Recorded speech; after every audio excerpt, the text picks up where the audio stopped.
Hey, everybody. So, welcome back to another episode of Intentional Improvement, where we are here to intentionally improve your life by one conversation at a time. I have an all star woman with me here today. So, she is the owner of a high end and luxury salon, well, actually, several salons here in Las Vegas. And she has graced us with her presence today to talk about how she has built, scaled, and where she's going in the future. Welcome, my guest, Carletta O'Neal. Thank you so much Hi. for coming on the show. Thank you for having me. Yes, absolutely. So you have a fascinating story, and you told me some of this story during our consultation when you and your husband are looking about, upsizing your home, buying another property. But I want the audience to kind of know who they're listening to today. So take us back to what your life was like before you became a hairstylist, and then where your ambition grew from there. Well, before I was a hairstylist, I was super, super young when I started. I was probably like 23 when I decided to go to beauty school and start that whole adventure. My oldest son, Jorian, was born with a heart defect, like a super bad one. And so the job that I was at that time in the corporate world had given me my typical maternity leave, 6 weeks, what have you, at the time. And he was not ready to be left alone at 6 weeks. 6 weeks is So so young, it is too. so young. So young. So he was still in the hospital at 6 weeks. So I had to go back to work and come back to work for a few days, and then we can start a supplemental leave. So I went back to work for a few days, and they started a supplemental leave for me. I think I got like an additional 4 weeks, left work for those 4 weeks. And my son was still in the hospital at the end of that time. He ended up being in the hospital for about 3 months, which was about the exact amount of time that this corporate company wanted to give me to take off. Mm-hmm. And so I realized quickly that it was either going to be my job or my son. And so I went back to my employer. I let them know. They were very gracious with me and said that they could work with me until I found another avenue. So I tried going back to work and daycare and all of the things, and it just didn't work. He was just a special needs child with this life-threatening medical condition. You can't just like drop him off at daycare. That's gotta be tough for you as a mother. Yeah. It was super tough because it was literally life or death. It was literally be there with your struggling sick child who's in the NICU or go back to work. And I know a lot of moms are faced with similar choices, even with healthy children. 6, 8, 9 weeks, 3 months old is very young to go back to work. So I definitely relate to people, on that avenue. But so I ended up just quitting my job. I didn't have a choice. And that's when I decided to get a job that would be more flexible and allow me to create my own schedule. Mhm. And that's when I decided to pursue beauty school. Nice, okay. So you put yourself through beauty school, and Mhm. then you become a hairstylist, Mhm. and I'm assuming the way it works is you go and you find a booth and you rent it, right?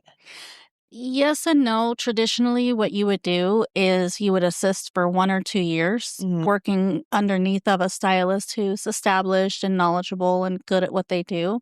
For me, I assisted 2 separate salon owners at 2 separate salons, each for about a year. mhm. And you learn your craft, you learn how to fix a mistake, you learn how to apply color, you learn how to do all the things you may not learn in beauty school. Yeah. From my understanding, especially when it comes to coloring, if it's not done properly, it can be devastating, right? Yeah, yeah, you definitely wanna know what you're doing, and beauty school is only meant to get your license. It's like taking your driver's license. You study a book, you learn all the things you need to learn, you get your driver's license, Mhm. but your real experience comes when you get behind the wheel. Yeah. And it takes a few years to get good at it. So that's why we encourage people to assist. And I wanted to have a really big career, so I knew I needed to assist. Yeah, yeah. So you were always looking forward, like, you were looking 5 years ahead versus Hmm. what today looks like. Yeah. Yeah. It's really important in this industry to look ahead. It's funny that you mentioned that because I was thinking this morning about someone who I met recently. She reached out to us from another salon and she felt like she was ready to leave that salon where she had been on commission, which is when you work for the salon. Basically, you get all your customers from the salon. And she wanted to come to our salon and continue commission until she was ready to get on to rental.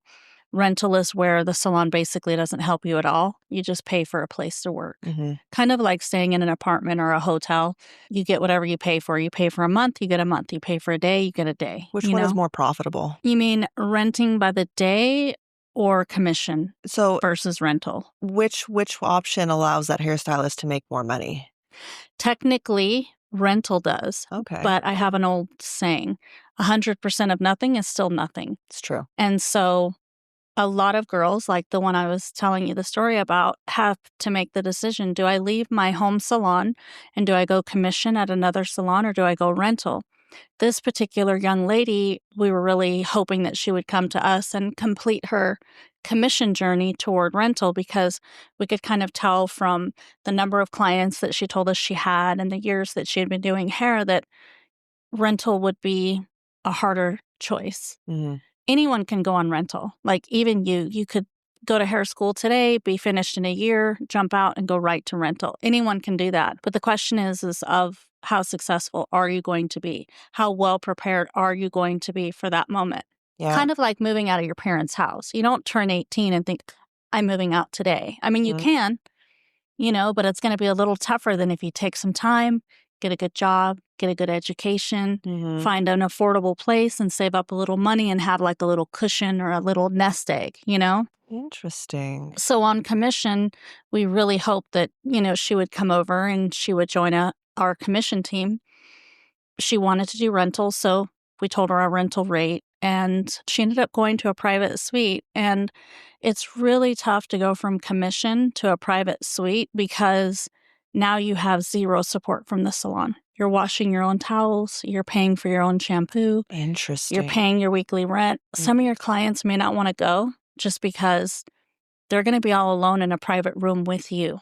Mhm. And some clients want to be around others. They want to share that community. It's the one chance ladies kind of get to be around each other. Mhm. I definitely think anyone can do anything. I'm a big believer in women, and I think we have this natural thing inside of us that drives us to make something work, even when it's not. Mhm. Just look at the amount of women that stay in bad relationships. That's like a special skill. Yes. Yeah. So I'm not here to discourage anyone or say that people can't do it. I just think there's a younger generation of stylists who really want to be rental, like right off the bat, kind Mhm. of skipping some of those traditional steps that we've seen in our industry, assisting for 1 to 2 years, commission for 2 to 4 years. A lot of them are assisting for 6 months and then going rental. What would you say now, so it sounds like it is back to the basics, just stick to the fundamentals and you'll be successful. What is the failure rate among hairstylists who are, trying to make a big name for themselves in this industry? I don't have actual statistics on that. I do know that when you go to beauty school, they tell you right away, like half the people in this class won't graduate. And I also happen to know that of that half that do graduate, at least another half of them never go on to get their licenses, which licensing is a challenge. They ask you some archaic questions. They want you to give these deliberate answers. If you get one little thing wrong, you're not going to pass that test. And I know some really talented stylists, like some of the most talented I've ever seen, that assisted with us and things like that, but were unable to get their license and had to leave this career. I just think the licensing system needs to be overhauled. And Mhm. I think we may not even need like a Nevada State Board of Cosmetology because they don't really do anything, Yeah, you that's what know? I've heard. So, where were you, and do you remember the thought that you had when you were a hairstylist and you said, "You know what? I wanna own my own salon." And what were the challenges of actually breaking through that? I'm sure you had some limiting beliefs on you should or should not have your own salon, and then how did you break through that? And then what was it like actually opening up your first salon? It's so funny because I literally never really thought about having my own salon. Right. I never really thought about it. I was actually in the management field of salons, and I was thriving in that space. I Mhm. had been a manager at 2 or 3 Ulta locations that they were floundering. They weren't doing well. And so I went into the one location and they had specifically hired me. They had recruited me specifically to kind of get rid of some of the girls that weren't performing at that location. So trimming the fat.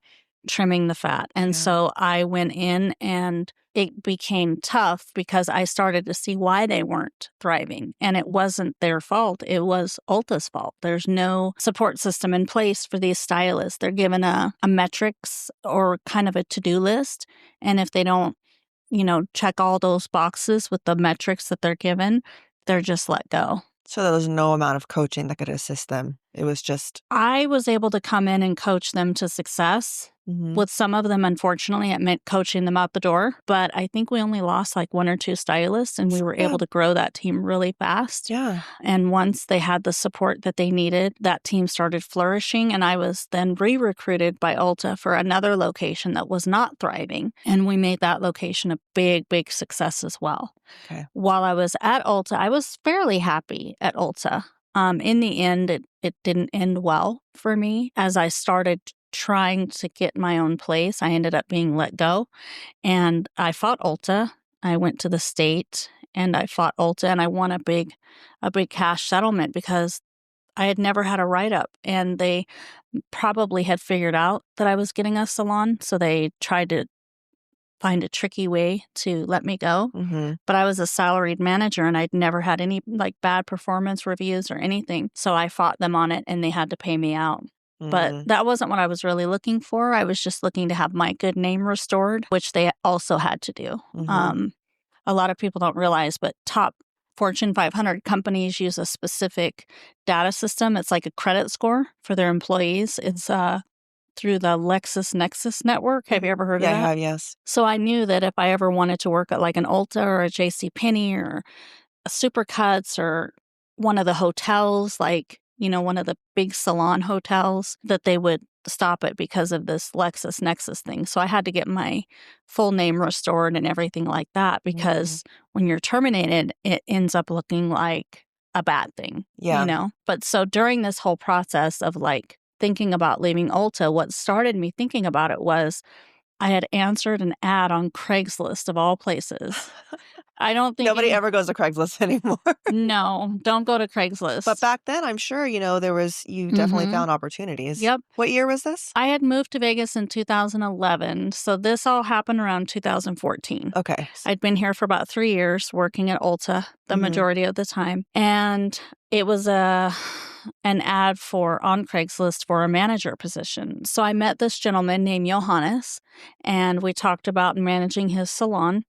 And him and his wife were going to open it. And the next meeting, I met with him and his wife. And I thought, oh, this is a little weird. Like, Craigslist, second interview. Now I'm meeting his wife. What's really going on, So I meet the both of them, but they're both really like straightforward, like up and up people, like totally trustworthy. They just wanted to be a part of everything. So they hired me. And about a week later, I was waiting to find out when everything would start. And he said, well, we have to go look for spaces together. And I'm thinking, wait, you don't have a space? What's going on? And so he said, I want to partner with you. I know the ad said manager, and you will be the manager of the salon, but I want to partner with you in opening a salon. And I was like, oh, okay. I got pranked. Now I know this is a gimmick. I said, look, buddy, I don't have any money to open a salon. So you're going to have to find another sucker or whatever. Yeah. And he was like, no, I want to put up all the money. And I'm thinking, none of this seems real. But we'll play along and we'll go with it. Oh, wow. Well, we found a space. He negotiated the lease. I didn't love the space. I still have the space today. I didn't love it because I wanted something new and cute and upcoming, This was older, needed a little bit of fixing up. And we walked into the space and he basically handed me the keys and said, do what you want with it. You get 50% and I get 50%. So I was amazing. On top of your salary. Well, that's the thing. There was no salary. Oh, okay. So I brought my 300 clients from Ulta with me. About half of them followed, which is kind of rule of thumb in our industry. You're going to lose about half. So about 150 clients followed me over, and I was making good money, but I had to then hire a staff. After about a year, I noticed that basically the money I was making was about half of what I was bringing in, because I was also paying all the salon bills. I was also managing the salon. We were providing color and we had a commissioned staff. The only money I was really taking home at the end of the day was about half of what I was making. And then I had to split that with my partner. Mhm. So at the end of this arrangement, at the 1-year mark, I had to file for bankruptcy. Interesting. Wow. Yeah.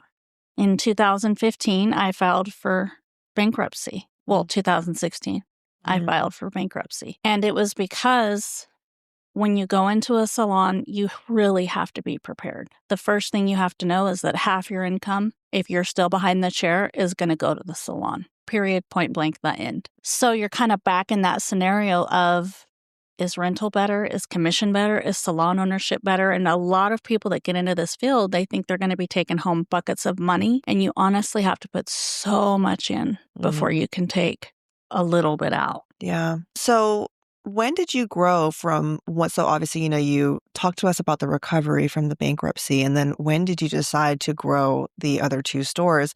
And you have a store in Summerlin, Mhm. Sahara, and then where's the other one? It's near the Durango Casino on the 215 in Durango. Is that the Uncommons? Yeah, it's in the Okay. Southwest. Oh, Yeah. very, very hot area. Yeah.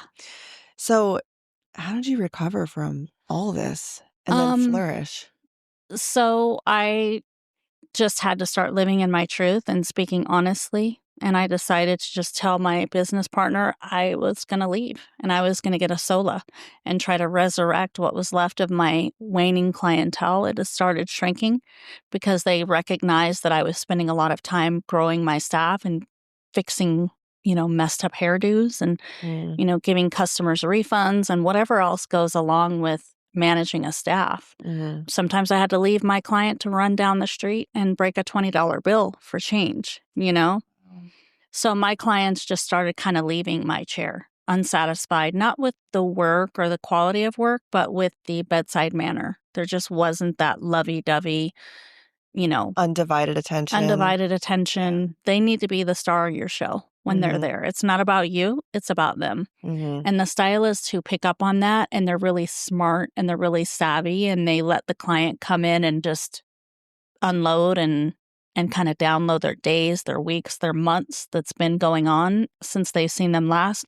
Those are the really successful I stylists. have noticed whenever I get my hair done, it's like therapy. I just vomit all Yep. the bad things that happened, and I leave feeling great and fresh. Yeah.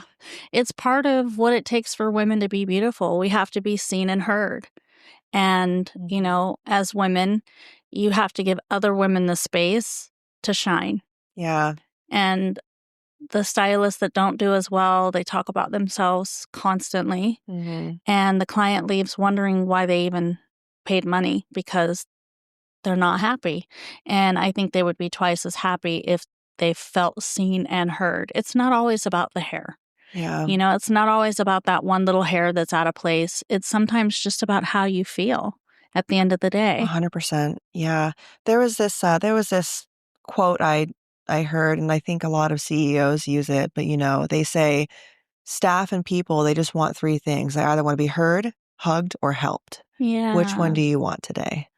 And Wow. it's just part of the human experience of unloading some of the pressure we usually take on. Yeah. And as women too, I think it's almost hard to receive that because I know the question was rhetorical, but when you say there's 3 things: hugged, helped, or heard, which one do you want today? Like, as a woman who's always providing that space for people, I'm like, oh, I don't want anything. Do you want a hug? Do you want to be heard? Do you want to be helped? Yeah. Like, I'm okay. So it's kind of interesting. Mhm. Some people, you have those people who just wanna be heard. They just wanna be understood, Yep. hugged. I mean, if you do a good old bear hug, it can relieve, it's a lot of pressure and Yep. release some of the endorphins. And then there's that last one, helped. Hmm. I think it's really tough for a lot of people, especially women, like strong women like you, to accept help. Yeah. But, Yeah. I think we go further if we get it. Yeah. Sometimes if it's the right help. Yeah. I am very known for like turning down help. I think I kind of like doing it on my own. And then when I get help, sometimes it gets weird. Like, oh, Do you do feel I owe guilty? her something? Yeah. Yeah. And I'm always paying people.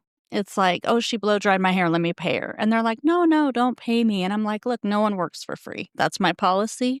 I even pay my kids my own born children when they help at the salon, because I just don't think anyone should work for free. I think it gets murky, and a lot of salons pull the family card, like, oh, Yeah. we're family, we're one big family. Well, families can be very toxic, in families, you've got the black sheep, you've got the ones that are checked out, you've got the ones that can't wait to leave the family. So Mhm.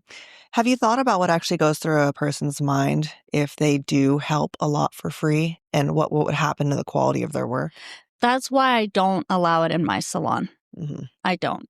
We had a girl stay like an extra couple hours one day, and she texted me. She's like, "Hey, I'm getting ready to go home. Is there anything else you need?" It was 8:08, and the salon closes at 8. And she's a stylist, so she should have been gone by 7 if she didn't have a customer. So I'm like, "Why are you still there?" She's like, "Oh, front desk left at 6, and they had me watching the front desk." And I said, "Well, you could have left at 7." And she's like, "Well, there was a lot to be done. I did this, I did towels, I did that, I did this." And I said, "Oh, I was unaware, but let me send you $15 an hour for the 3 hours you worked, because that's the wage the receptionist would have gotten." Mhm. And she's like, "No, no, no, it's okay. I did it for free." I immediately sent her that plus a tip. So I think it was like $75. And I said, "Thank you so much." She's like, "Car, you really didn't have to do that." And I'm like, no one in my salon works for free, Yeah. because it does. It causes resentments and Mm. questions and confusion. Because if you work for me for free, then the next time I do something for you, are we even? You're in their debt. Or am I in your debt? Exactly. Mhm. So I don't care if you do a blow dry, if you babysit the phone, if you come up front for an hour, like, I need to pay you for your time. It's not fair. No one ever works for free in my Yeah. salon. So, what was it like opening up the other 2 stores, and then how do you manage those, and what are the struggles that you've found as you've scaled your business? Well, getting back to that original thought, I'm sorry if I'm all over the place. I Oh, feel like no, I'm no, you're kind of doing amazing. I'm I'm kind of taking you down a couple different paths Okay. because what you're saying is fascinating, and I wanna know all of it. Yeah. So but, I know your gift is in managing and growing people and scaling, Yeah. and so I do wanna talk about that because scaling is very difficult. Yeah. Managing people is very difficult, but when you can manage people well, you can scale. Yeah. So I wasn't always good at managing people. I was kind of horrible. In the beginning, I thought managing meant everyone is my friend, I'm the salon mom, and we're one big family. Mhm. And it got very toxic, just like families can if they've outgrown each other or if they're not getting along and you try to love them through it, it doesn't really work. There have to be boundaries. Mhm. So I actually, when I told my business partner that we weren't making any money and that I was filing bankruptcy, I let him know that I was leaving and I was going to a sola. Yeah. My name really wasn't on much in the business. It was on some things, but not all. And so I knew I could kind of leave all of this in his lap, as it were. And he said, "I don't want this business if you're not a part of it." And that shocked me because I thought, what do you mean? Like, this is technically your business. You invested the money. I did the sweat equity part, and I'm the day to day part. All I wanted from him was to be an active day to day participant, but he was kind of like the technical guy behind the scenes, and he rarely came to the salon. Mhm. And so I said, "It's your salon. I just ran it for you, and now I'm leaving it." And he said, "I literally don't want this salon if you're not a part of it. I only wanted to be a business partner with you." And when I heard those words, it kind of hurt because in the beginning, I always thought it was a scam. And then as I went through it, I felt resentful that I was doing all the work and he wasn't doing, And you're making less than half. e- exactly. Yeah. He wasn't doing anything and I was still making less than half. And that was my own money that I was bringing in. The last Christmas that we worked together, the leftover from the salon, you know how you pay everything first, Mhm. was $1,000. So Christmas 2015, my entire take home for that month was $500. Oh my And goodness. his entire take home for that month was $500. But he had a different life than I did. He was Mhm. from a rich family. He was in Austria, kicking back, traveling to Italy. Like, his life was far different than mine. I had 3 young kids that I was trying to raise. Yeah. And I had just recently moved to Vegas. And you know how hard it is to make it here. It's very hard. And so I said, "Well, if you don't want it and I don't want it, what do we do?" And he said, "Stay at the salon, keep your clients, run the business how you see fit, and buy it from me." And I'm like, that's when I was like, okay, now the other shoe is finally dropped. Now I know the scam. Now I know how this was always meant to play itself out, Okay, right? wow. And I was like, I'm not buying this salon from you. The only value that it has is me. And Mm, he said, and it was kind of powerful to know that I had that power. You know, it was like mhm, test driving a salon without the mhm, responsibility of it. mhm. Not to say that I benefited, because here I am filing bankruptcy, which, as you know, being a real estate agent is devastating It is for your credit. devastating. I'm still living with it. I'm living with it till next year. Well, next year, it'll pass by quickly. Those 10 years don't pass quickly. Y I'm 10 here to years let you don't know. pass quickly, no. They don't. Not when you want them to. But I imagine you learned a lot from all of I this. did. I did. So what I did was I said, okay, bet. Like, I'm enough of a hustler to know that if I did it this far, I can do it again. Mhm, And if I have to buy it from you, I will.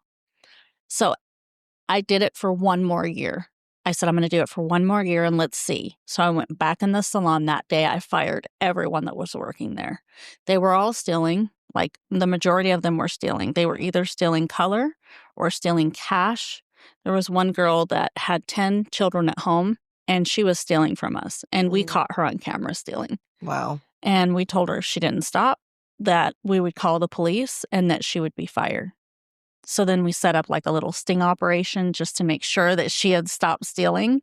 And we put in extra cameras that she didn't know about, and we caught her stealing again. So we called her in one day, and the police were on their way. Like, we called the police, said she'll be here in an hour. They were on their way. She was on their way. We set out this whole little sting operation. She brings her 10 kids with her. Oh my god. You know, guys, I know you can't see the studio owner, but he's in the room with us, and he's got this big smile on his face because this is such a good story. So the cops get there. She's there. And she tells the cops, we don't know what she's talking about. Like, da da da da da. The cops say, we've seen the video. We've watched you stealing money. And unfortunately, we're here to arrest you because that's what the owner wants.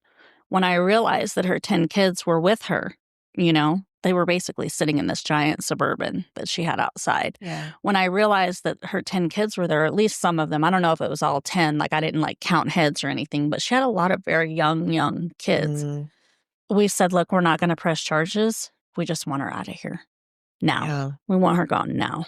And Mm, so the police said, you need to understand, ma'am, we don't want you coming back here for any reason. Just because they're not pressing charges today doesn't mean they can't press charges. We have video footage of you stealing on multiple occasions, more than $100 at a time.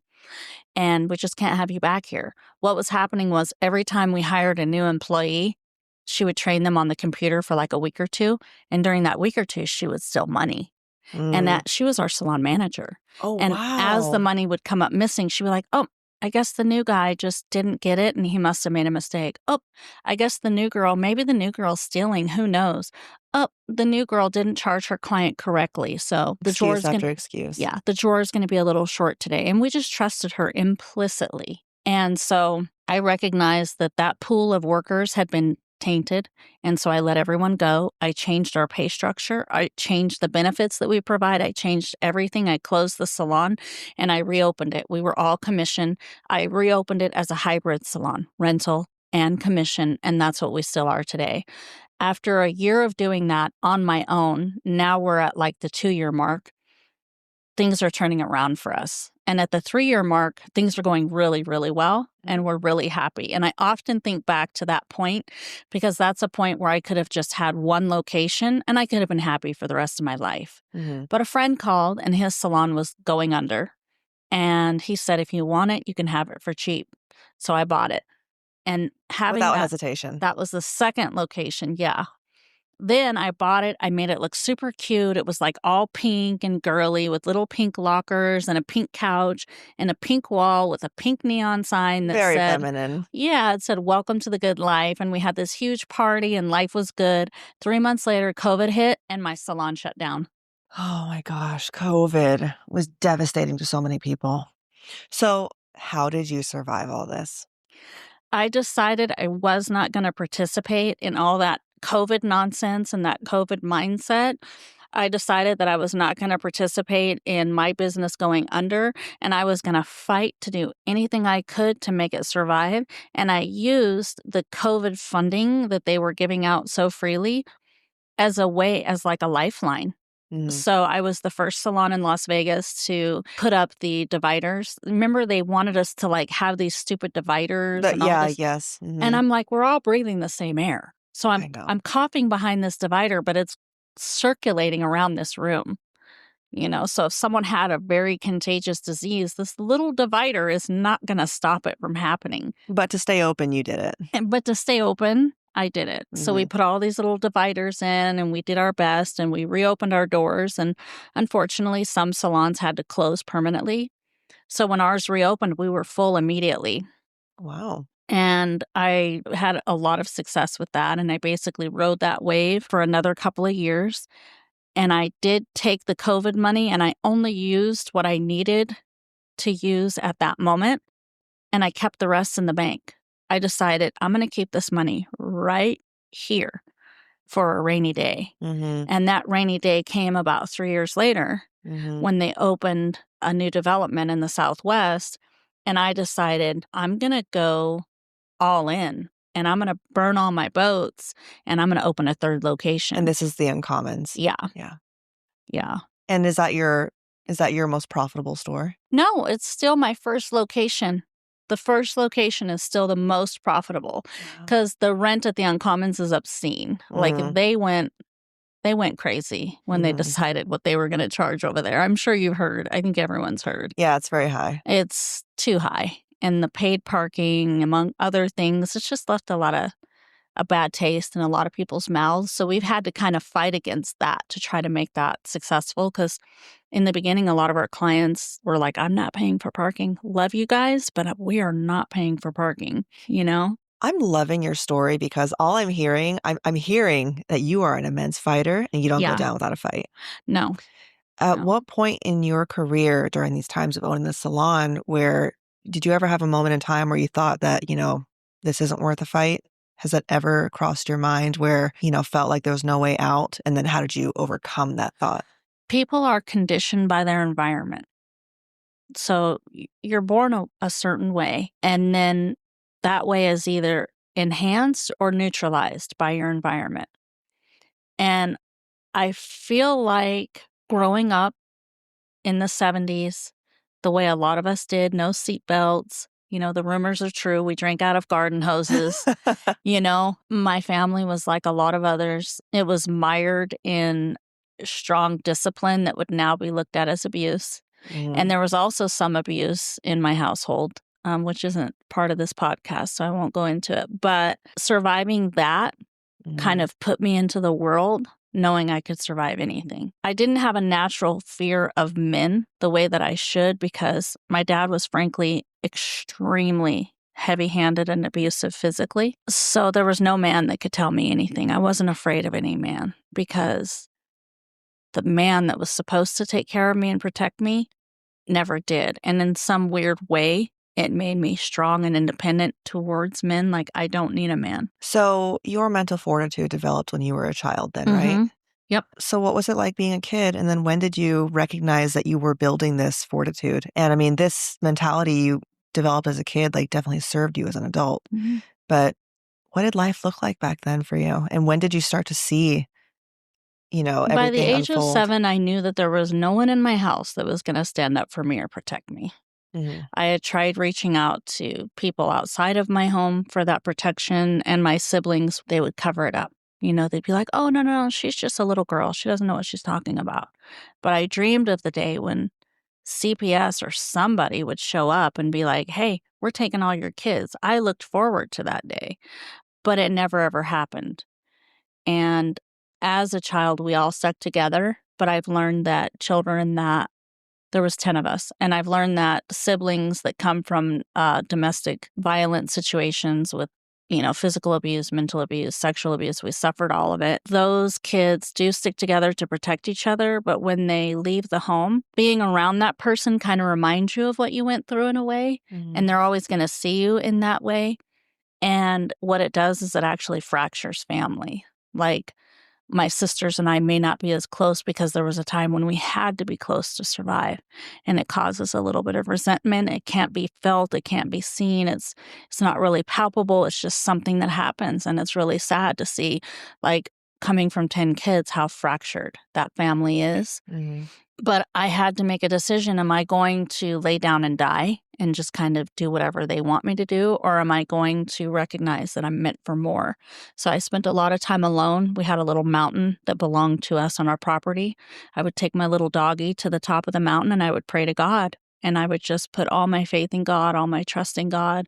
I would talk to God as though he were my dad, as though he were my father. And I would just be like, that man down there is doing it again. He's hitting my sisters, and I just had to come and talk to you because you're my real father, Oh, so you leaned on him a lot. I lean on God a lot, and I just leaned on that open communication. And I got to the point where I just talked to God. I wasn't praying. I was just talking to him as if he were really there, which makes me sound crazy, but it's what I did. Do you recognize when he would speak back? Or, sometimes we don't hear an auditorial response, but Yeah. instead we hear the whispers. I didn't really hear or feel any of that. I just felt at peace when I would talk to him, just kind of a hope or a knowing maybe that he was there, but never any like profound exchanges of energy or voices or directions, just a good feeling, just like, okay, I'm up here alone talking to God. I'm okay. At what point did you realize God is real? I feel like I've always known God and Jesus are real. Mhm. That's good. I feel that love and that connection is what got me through those times. It's just praying and just Yeah. knowing that I was always meant for more than to be a little poor dirt girl crying herself to sleep in a trailer. So even though you weren't really in a safe space or secure, you felt like he provided you some sense of security. Yeah, I mean, and I got a lot of love from my mom, and I don't want to make it seem like my dad is a terrible person for what he did, but I don't hold that against him anymore. I feel like my biggest accomplishment in this life, other than raising my 3 sons, has been being able to let go of my past. It'll always hurt me. It'll always bother me. It'll always be something that I am absolutely ashamed of and not proud of. Even though I know I didn't create those circumstances, I was born into them. It's just not a big feeling of pride coming from that. Mhm. I feel like I come from a long line of losers, and I've always known that, and I've always known I can either be on meth, I can be on marijuana, I can drink myself to death like a lot of my relatives. I'm telling you, a lot of my relatives have done. Even my own siblings. I've got Mm. a homeless sibling. I've got siblings that have passed away. I've got siblings that are mired in their lifestyle choices and will pass away from those choices Mhm. eventually. And I knew those were my choices, or I could just fight. And I basically, Erica, that's what I've done this entire time. I feel like every day I wake up, I'm fighting. And it's kind of hard because even when there are people who may want to kind of help you, you always kind of see it through a jaded lens. Like Mm. the guy who wanted me to partner with him in a salon. I was always waiting for that moment of like, ha ha ha, tricked you. And in the end, it didn't turn out that way. It just didn't work. And a lot of business deals don't work. So to finish that long story, at the end of 2020, I was able, back from COVID, have COVID money in my pocket. I was able to pay off my friend who I bought that salon from in 2019.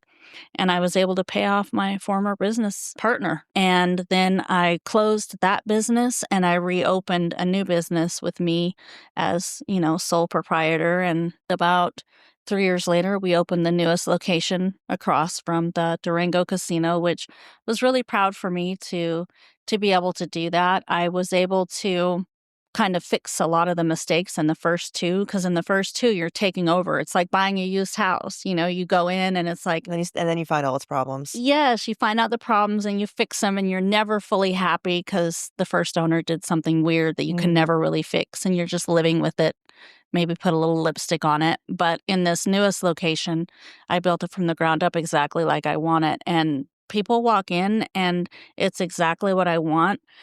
At that location, I wanted them to walk in and feel like, wow, this is beautiful. I've never been to a salon like this. And Mhm. that's exactly what happens when people go there. I get messages from people who I've never met and probably never will, just saying, "Hey, thank you for creating this space. It's so beautiful inside, and I came here because of my stylist, Mhm. and I love it, and just thank you." And with the new location that I'm working on right now, we're remodeling Mhm.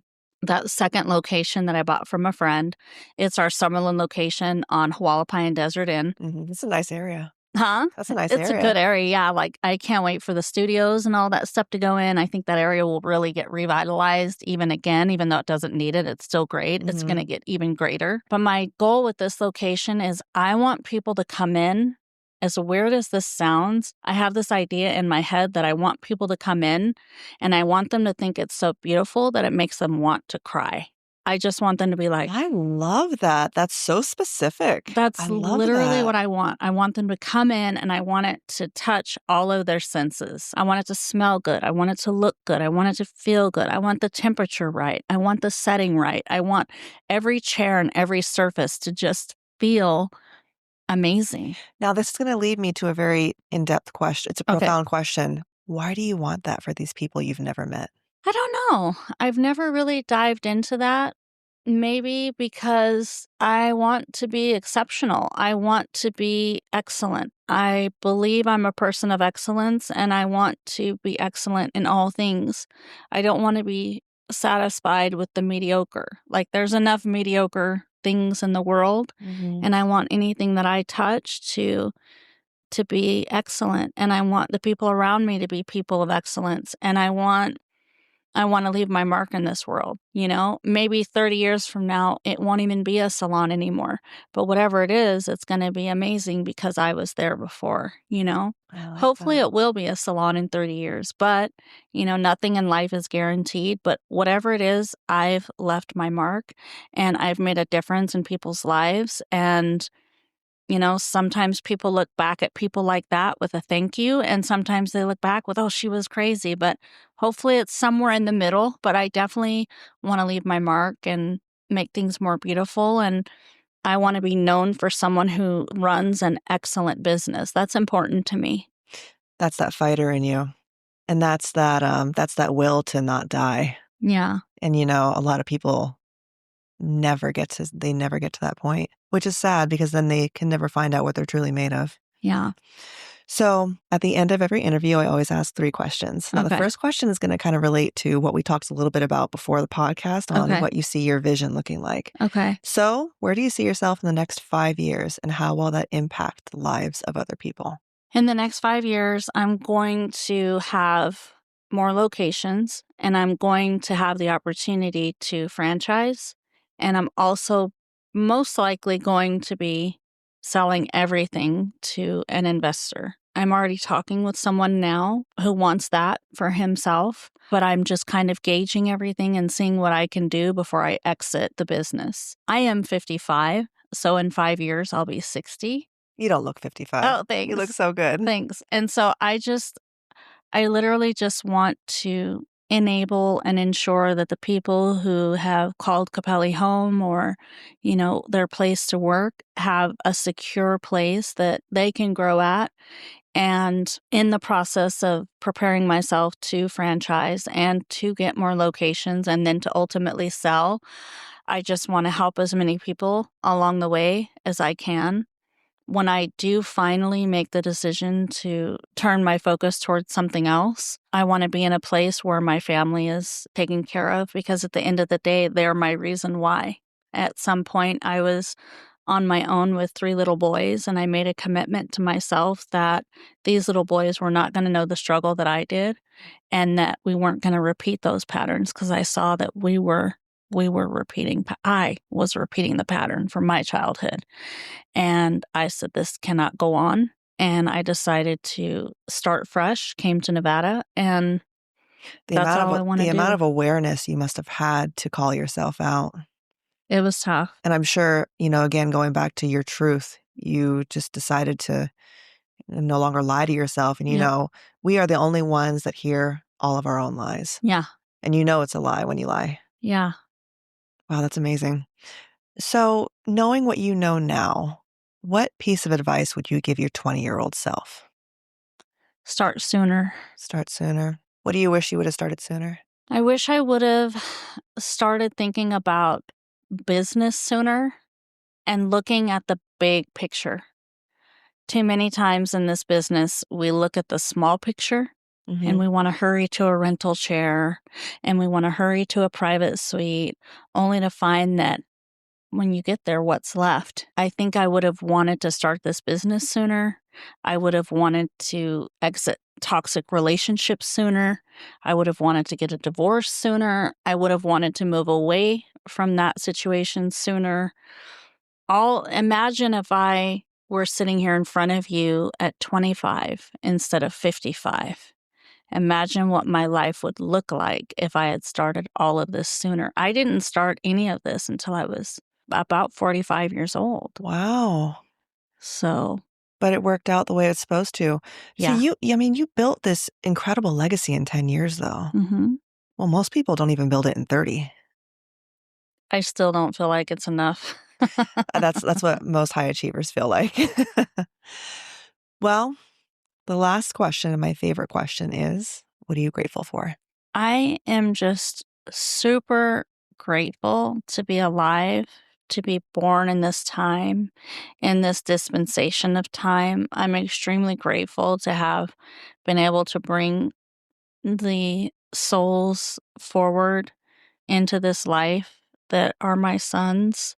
I'm extremely grateful for my parents who brought me into this world and gave me everything I have. If I hadn't been born to them, even though it was in these dire circumstances, I wouldn't be here.